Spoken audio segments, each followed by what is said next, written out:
Right breaking news చూస్తున్నాం. అనకాపల్లి జిల్లా నక్కపల్లిలో area ఆసుపత్రిలో ఇంజెక్షన్ వికటించి 17 మందికి అస్వస్థతకు గురయ్యారు. వివిధ రోగాలతో 2 రోజుల క్రితం ఆసుపత్రిలో ఇన్ పేషెంట్స్ చేరగా సోఫోటాక్సిన్ ఇంజెక్షన్ ఇవ్వడంతో వణుకు వాంతులతో రోగులు ఇబ్బందుకు గురయ్యారు. దీంతో అలర్ట్ అయిన అధికారులు మెరుగైన వైద్యం కోసం అనకాపల్లి ఏరియా ఆసుపత్రికి తరలించారు. బాధితులంతా నక్కపల్లి శివారు ప్రాంతాలకు చెందినవారిగా గుర్తించారు.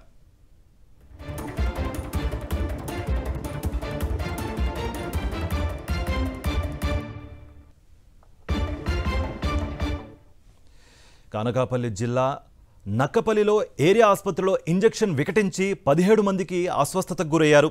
వివిధ రోగాలతో 2 రోజుల క్రితం ఆసుపత్రిలో ఇన్ పేషెంట్స్ చేరగా సోఫోటాక్సిన్ ఇంజెక్షన్ ఇవ్వడంతో వణుకు వాంతులతో రోగులు ఇబ్బందులకు గురయ్యారు. ఇదే అంశానికి సంబంధించి మరింత సమాచారం మా ప్రతినిధి నరేష్ అందిస్తారు. నరేష్,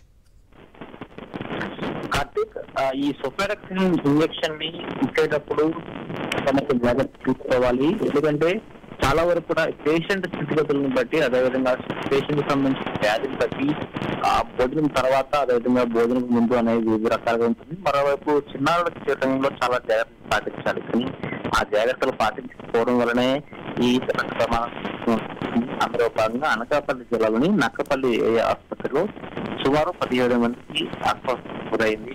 అయితే 7 మంది కూడా ఇంజక్షన్ ఇవ్వడంతోనే అస్వస్థతకు గురైనట్టుగా అధికారులు అంచనాకు వచ్చారు. అయితే వెంటనే వీరందరినీ ఓటాఓటిన అనకాపల్లి జిల్లాకు సంబంధించి ప్రధానంగా ఉన్న టౌన్ ఏరియా ఆసుపత్రికి తరలించడం జరిగింది.